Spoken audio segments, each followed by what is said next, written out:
ओम वंदे देव उमापतिं सुरगुरुं वंदे जगत् कारणं वंदे पन्नगभूषणं मृगधरं वंदे पशूनां पते वंदे सूर्य शशांकि वन्ननयनिं वंदे मुकुंद प्रियं वंदे भक्तजनाश्रयं च वरदं वंदे शिवम शंकरम। वृश्चिक राशि वालों के लिए 17 तारीख की ग्रह गणना देखें तो बहुत ही महत्वपूर्ण परिवर्तन होने का योग बनता दिखाई दे रहा है। आपके राज्य भाव में सूर्य परिवर्तन करते दिखाई दे रहे हैं। सूर्य आ रहे हैं राशि परिवर्तन करने के लिए और ये आपके लिए एक बहुत सम्मान का प्रतीक बनता दिखाई दे रहा है। आने वाला एक महीना कुछ कर गुजरने का समय दिखाई देता है। सोमवार का अवसर, पंचमी तिथि, तीसरा सावन का सोमवार और साथ में नाग पंचमी के दिन संक्रांति का शुभ योग बन रहा है। सूर्य अपने घर आ रहे हैं और ये परिवर्तन आपकी राशि के दृष्टिकोण से देखा जाए तो एक कहीं ना कहीं लाभ बनता दिखाई दे रहा है। ये आपके लिए धन धान्य इत्यादि प्राप्त करने के लिए, यानी सम्मान प्राप्त करने के लिए, समृद्धि प्राप्त करने के लिए, रुके हुए कार्य को सही करने के लिए, बहुत सारी इच्छाओं को पूर्ण करने के लिए बहुत समय शुभ दिखाई देता है। कहीं ना कहीं क्रिएटिविटी आपके अंदर उत्पन्न होती दिखाई दे रही है। कुछ शुभ लाभ करने के योग बनते दिखाई दे रहे हैं। बस ध्यान रखना, बड़ों का जितनी सेवा होगी, अच्छे समय में सेवा करने का भाव अपने मन में, सरलता का भाव अपने मन में अवश्य रखने का प्रयास करना चाहिए। लेकिन बाकी ग्रहों को भी याद करते हुए ध्यान करें। बुद्धि में चलते हुए शनि, कहीं ना कहीं मंगल का जो योग बन रहा है आपकी राशि में दृष्टिकोण से, और ये योग विशेष तौर पर आपकी राशि के दृष्टिकोण से कहीं ना कहीं रुकावटें उत्पन्न करता दिखाई दे रहा है। आप इस वक्त थोड़ा सा बैकफुट पर रहते हुए कार्य करने की ज़रूरत है। अपनी ना चलाएं। इस वक्त आप कार्य करके ज़्यादा काम करें तो वो आपके लिए अच्छा रहेगा, लेकिन ज़्यादा अपनी सत्य बातों का ढोल पीटना कहीं ना कहीं नुकसान हो सकता है। ज़्यादा बोलना कहीं ना कहीं नुकसानदायक हो सकता है। इस बात का ध्यान रखते हुए कार्य करने की ज़रूरत है। आपके लिए बहुत अच्छा रहेगा कि इस वक्त आप विशेष तौर पर एक खास उपाय करने का प्रयास करें। आपकी राशि के दृष्टिकोण से इस वक्त आपको भगवान सूर्य का विशेष तौर पर ध्यान करना चाहिए। भगवान सूर्य के लिए आप एक काम करें, कनेर का पुष्प मिलेगा, कनेर का पुष्प डालकर भगवान सूर्य को नित्य प्रति अर्घ देने का प्रयास करें। यह आपके लिए बहुत शुभ योग बनाता दिखाई दे रहा है।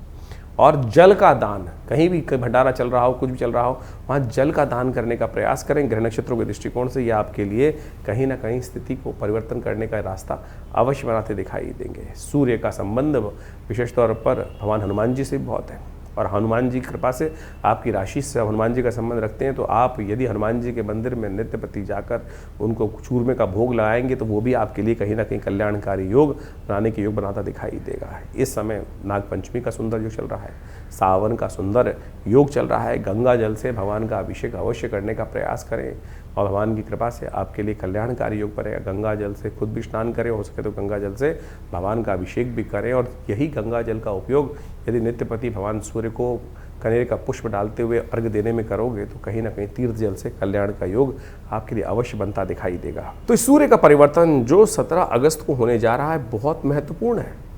सूर्य अपने घर में प्रवेश कर रहे हैं और अपने घर में जब सूर्य आते हैं तो उस घर को बढ़ाने का प्रयास करते हैं। कोई भी अपने घर को तोड़ने का प्रयास नहीं करता। तो सूर्य तो वैसे ही, सूर्य स्वयं नारायण के रूप में अवतरते हैं, तो कहीं ना कहीं हर मामलों में कहीं ना कहीं स्थितियों को ठीक करने के योग अच्छे से बनाते दिखाई दे रहे हैं। तो आपकी राशि के दृष्टिकोण से कुछ खास उपाय हैं इस समय में सूर्य को बल देने के लिए आपको अवश्य करने का प्रयास करना चाहिए। वैसे तो इस दिनों सावन का सुंदर महीना चल रहा है। भगवान शंकर का यदि पूजन कर लिया जाए तो कहा जाता है वैसे ही समस्त अनिष्ट दूर हो जाते हैं। तो इस वक्त आप विशेष तौर पर यदि एक मंत्र है भगवान सूर्य का मंत्र जो रुद्र अष्टाध्यायी में 4th अध्याय में आया है, उमा कृष्णे नर्जसा वर्तमानो निवेशयन मृतंच हिरण्ये सविता रथेन जाति भुवनानि पश्यन्, इसी मंत्र का भगवान सूर्य को अर्घ देते हुए उच्चारण करें। अहि सूर्य सहस्त्रांशो तेजो राशि जगतपते अनुकंपय मां भक्ता गणर्घम दिवाकरम। तो इसलिए जो भगवान सूर्य को नित्य प्रति जल देते हुए और नमक का त्याग करने का प्रयास करें। नमक को थोड़ा कम से कम इस वक्त कम बहुत भक्षण करने का प्रयास करें। हो सके तो एक कनेर का पीला पुष्प डालकर, थोड़ी सी रोली डालकर भगवान सूर्य को नित्य प्रति ये अर्घ यदि आप दें तो आप मानिएगा इस वक्त सूर्य बहुत ही सुंदर योग बनाकर तैयार कर रहे हैं। नित्यपति भगवान शंकर का उपासना करने का प्रयास करें। गेहूं का दान करना भी आपकी राशि के दृष्टिकोण से बड़ा श्रेष्ठ दिखाई देता है। इन समस्त उपायों को यदि आप पूरी तरह से करने का प्रयास करेंगे तो भगवान सूर्य की कृपा से इस वक्त सूर्य अपने जो घर में आए हैं वो कहीं ना कहीं आपके लिए बहुत शुभ योग बनाएंगे। छोटे कहीं ना कहीं थोड़े से अनिष्टकारी रास्ते, हर चीज़ का कहीं ना कहीं अच्छा भी प्रभाव होता है, खराब प्रभाव होता है, और ख़राब प्रभाव को दूर करने के लिए ये जो उपाय हमने आप बताए हैं इनको आप ये अवश्य करने का प्रयास करें।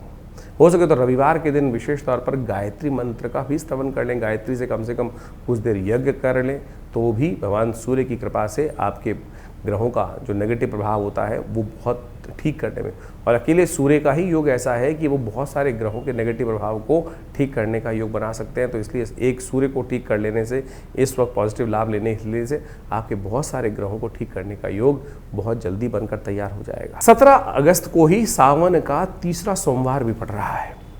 सावन का महीना भगवान शंकर का महीना माना जाता है, और सावन के महीने में अनेक प्रकार के पुण्य कार्य करने का शास्त्रों में वर्णित है। चतुर्मास भी आरंभ चल रहा होता है, और ऐसे में भगवान शंकर भगवान विष्णु जो हैं शेषशय्या पर विश्राम करने चले जाते हैं। सत्ता जो है शिव के हाथ में आ जाती है, और कहा जाता है भोले भंडारी जो है वो जल से ही प्रसन्न हो जाते हैं। एक लोटा जल ही भगवान को अर्पित कर दिया जाए तो पत्रम पुष्पम फलम तोयम, जैसे भगवान ने गीता में कहा ना कि जो जल भी अर्पित कर देता है, कुछ और नहीं तो उससे ही भगवान की कृपा प्राप्त करने के योग बन जाते हैं। तो आप बड़ी श्रद्धा के साथ इस वक्त हो सके तो भगवान शंकर का जितना अभिषेक कर सकते हैं हर रोज़। भगवान शंकर को क्या प्रिय है, देखिए शास्त्र में अनेक वर्णित पाते हैं क्या क्या करना चाहिए, किस प्रकार से भगवान को प्रिय करने का योग बना सकते हैं, भगवान को प्रसन्न करने का। कहा जाता है कि भगवान शंकर को जो प्रसन्न करना हो तो भगवान शंकर को आपको क्या अर्पित करना चाहिए, एक लोटा जल अर्पित करने से भगवान प्रसन्न हो जाते हैं। भगवती दुर्गा को प्रसन्न करने के लिए उनको आभूषण उपस्थित करना चाहिए। भगवान विष्णु को यदि प्रसन्न करना चाहें तो सेवा भाव, श्रीहरि सेवा से प्रसन्न होते हैं, तो जितनी सेवा करेंगे तो भगवान शंकर को तो एक लोटा जल ही कोशिश ये करें, लोटा जल भगवान को अर्पित करने का प्रयास करें, और भगवान को प्रसन्न करने का सुंदर रास्ता बन जाएगा। विवेकानंद योगाश्रम में इस सावन के तीसरे सोमवार पर भी वैसे तो नित्यपति चल ही रहा है, रुद्राभिषेक बड़ा विशाल कार्यक्रम किया जाता है। सब लोग मिलकर भगवान शंकर के विभिन्न शिवलिंगों पर भगवान का अभिषेक दूध से, जल से, घी से, पंचामृत से, भस्म से, तिल से, भंग इत्यादि समस्त प्रकार से सुंदर रूप से रुद्राष्टाध्यायी का पाठ करते हुए किया जाता है। आप भी इस दिन सादर आमंत्रित हैं। अपने नाम से, अपने द्वारा या किसी शुद्ध ब्राह्मण के द्वारा, व्यवस्था है बहुत सारी रहती हैं। आप आइए, आश्रम से जुड़िए, और इस कार्यक्रम को लाइव आप हमारे फेसबुक पे भी देख सकते हैं। आचार्य विक्रमादित्य जो फेसबुक पेज है उस पे भी जाकर, आचार्यवाणी जो लाइव पेज है उस पे जाके देख सकते हैं। हम इस सारे कार्यक्रम को लाइव भी करते हैं, और वहाँ शुद्ध मंत्रों का उच्चारण, रुद्राष्टाध्यायी का सुंदर पाठ करते हुए भगवान का षोडशोपचार पूजन इस पूरे सावन के महीने चल रहा है। और इस जो तीसरा सावन का सोमवार है बड़ा विशाल कार्यक्रम रहेगा। भगवान शंकर का हवन रहेगा, पूजन रहेगा, प्रसाद इत्यादि का व्यवस्था रहेगी, और सुंदर वेद मंत्रों के द्वारा भगवान का सुंदर रुद्रार्चन रहेगा, रुद्राभिषेक जिसे कहा जाता है रुद्राष्टाध्यायी के द्वारा।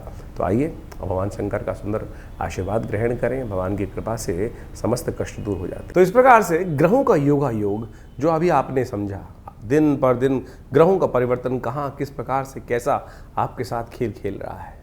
देखिए, वास्तविक तौर पे हमको ज्योतिष के दृष्टिकोण से समझना चाहिए कि ग्रहों का परिवर्तन जो होता है हर प्रकृति के हर अंग पर अपना अपना प्रभाव डालता है। वहाँ चेतन जो जड़ से चेतन अवस्था की तरफ है, वहाँ उसका प्रत्यक्ष प्रभाव समझा भी जा सकता है, क्योंकि उसके साथ कर्म जुड़ा हुआ है।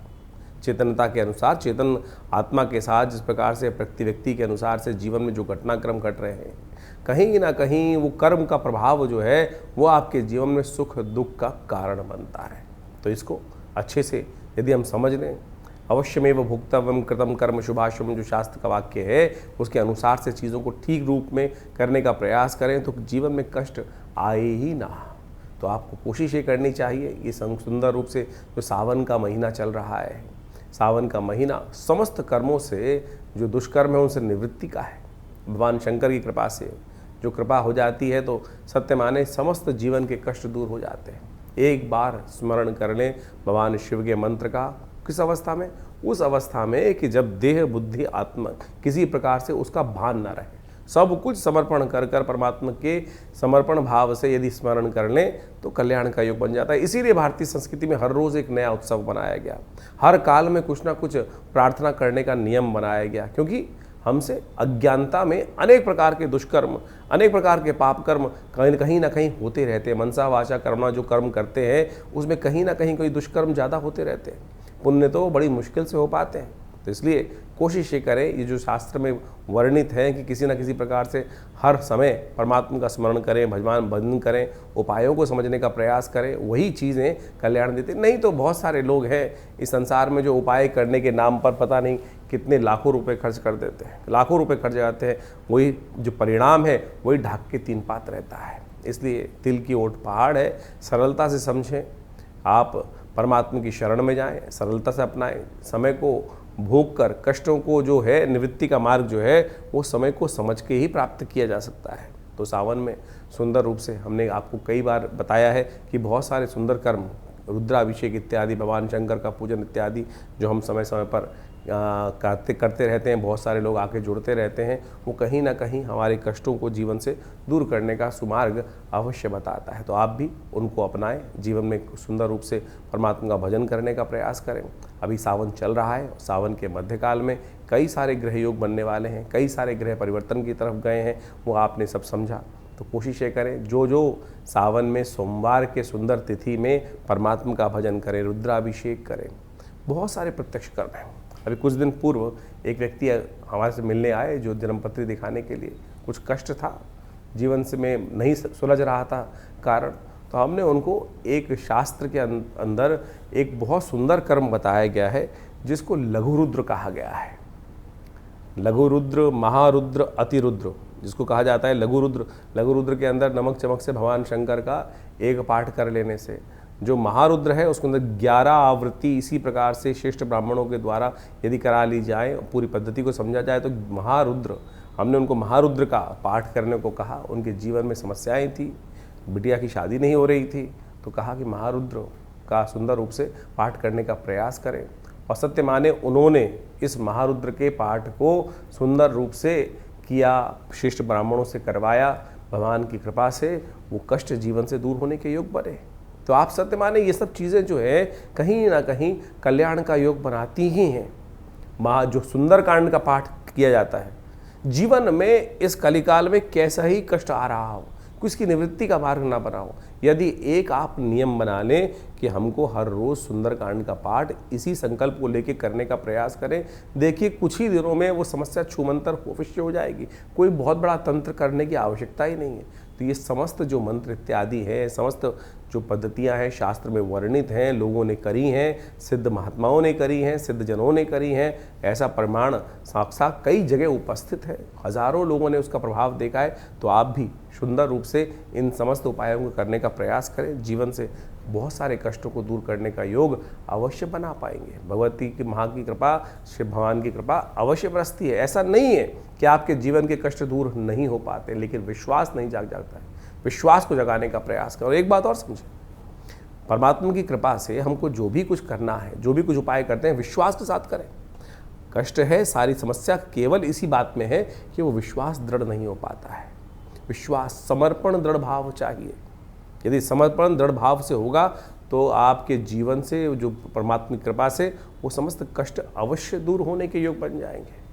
तो इसी प्रकार से आप समझें, सुंदर सावन का महीना है, भागता चला जा रहा है, कुछ काल बाकी है, तो कोशिश करें इस काल में परमात्मा का सुंदर भजन करें। हमारे यहाँ हर रोज़ नित्यपति रुद्राभिषेक का सुंदर कार्यक्रम चल रहा है। शाम के समय नित्यपति रुद्राभिषेक चलता है, सोमवार के सोमवार बड़ा विशाल कार्यक्रम होता है, तो आप सब उसमें सम्मिलित हो सकते हैं।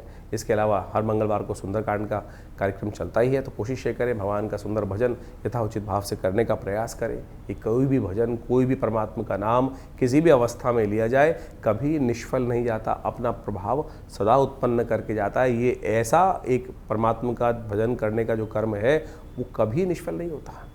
आपने नग पहना, कोई और उपाय किया, कभी वो अच्छा करेगा, कभी वो खराब भी कर सकता है, लेकिन परमात्मा का भजन, मंत्र जप, ये सब ऐसी चीज़ें हैं कि सदा अच्छे के लिए, कल्याण के लिए भी, दुष्कर्म को काटने का काम ही करेगी।